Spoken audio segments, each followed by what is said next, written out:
What I learned from talking to more than 70 of my peers, and trying to buy a house.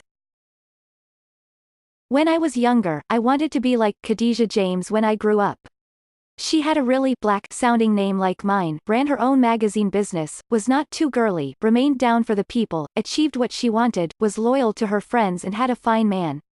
She was also fictional. But that just made it better. The actress who played her on Living Single, Dana Owens, better known as Queen Latifah, was from New Jersey, just like me. Today I laugh at my early 90s notion of making it. Yet, at its core, it never really changed. My American dream was to not mess up. My dream was to defy expectations.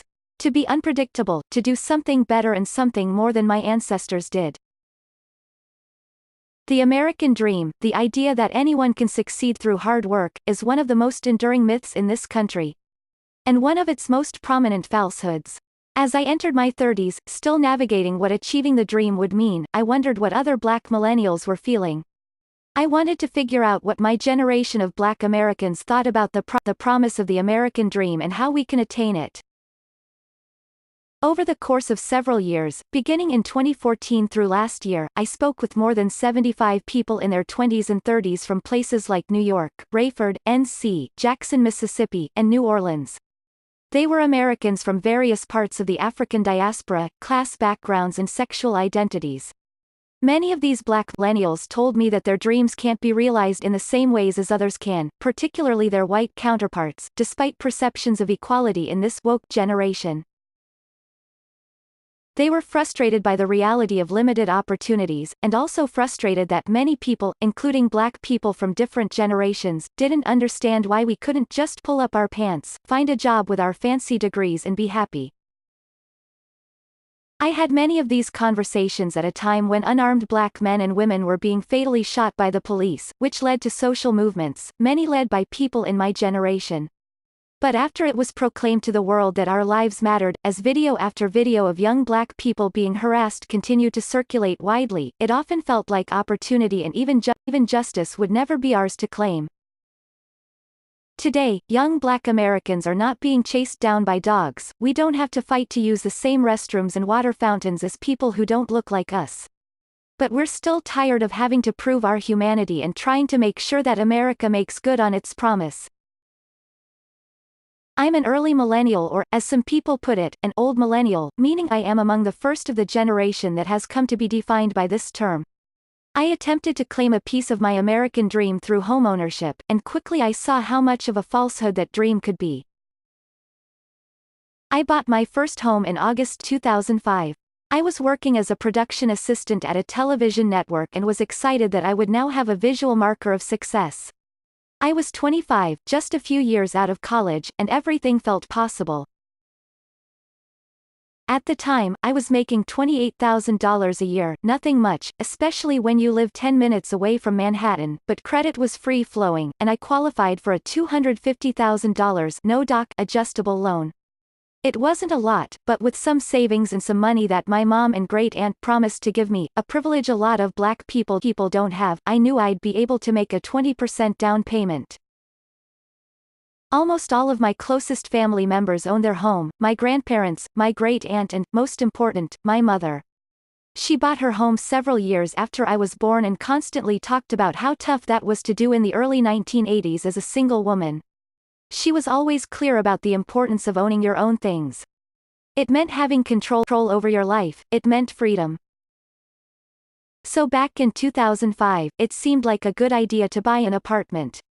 I looked in Englewood, where I grew up, but in the East Hill neighborhood, across town from where I was raised.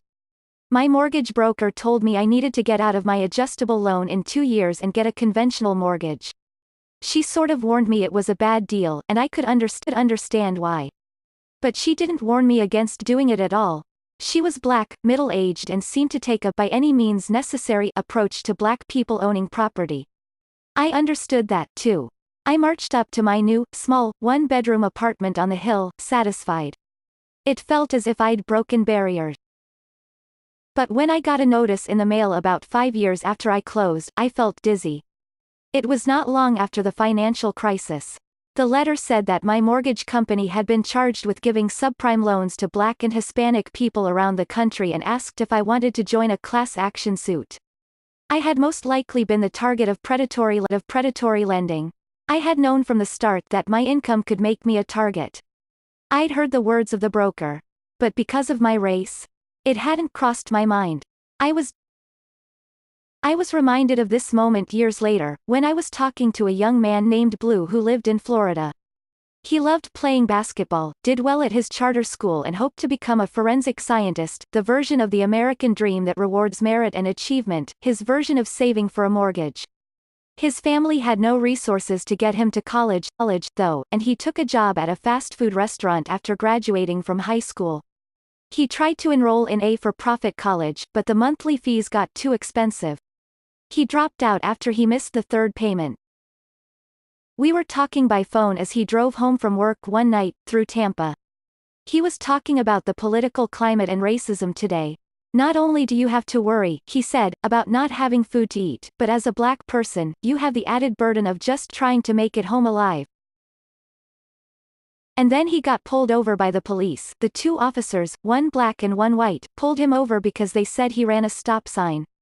They let him go with a warning, but Blue said it was a good example of how precarious his life is. Imagine if I got a ticket. Now think about how would I pay my bills and pay that ticket and pay whatever court costs that they would give me if I had to go to court? He continued, making $200 every 2 weeks doesn't leave much room for incidentals like this. How much room is there in anyone's life for a mistake or the perception of a mistake if you're young and Black in America? How much of the American dream hangs in the balance? For the dozens of people I talked to, the reality is that if we want our dreams to come true, all too often we have to be almost perfect, making the right decisions all the time. Not getting that ticket, not listening to that mortgage broker, not speaking up. I left the letter open on my dining room table for months. Ignored the others that followed. I was never able to send back the form to join the class action suit. I couldn't admit that I had been duped. I wanted to have something that felt like mine.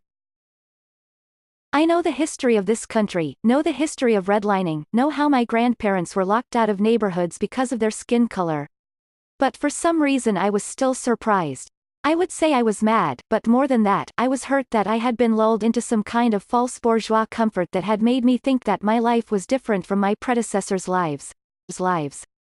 Sure, I had made it up that hill, but at what cost? I let the letter sit until it was too late.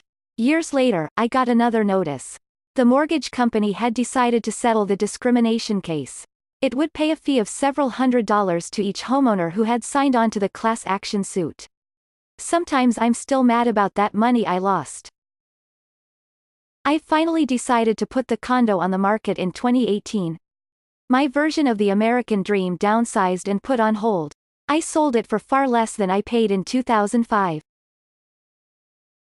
Reniqua Allen at RNZ1 is the author of the forthcoming It Was All a Dream, A New Generation Confronts the Broken Promise to Black America, from which this essay is adapted.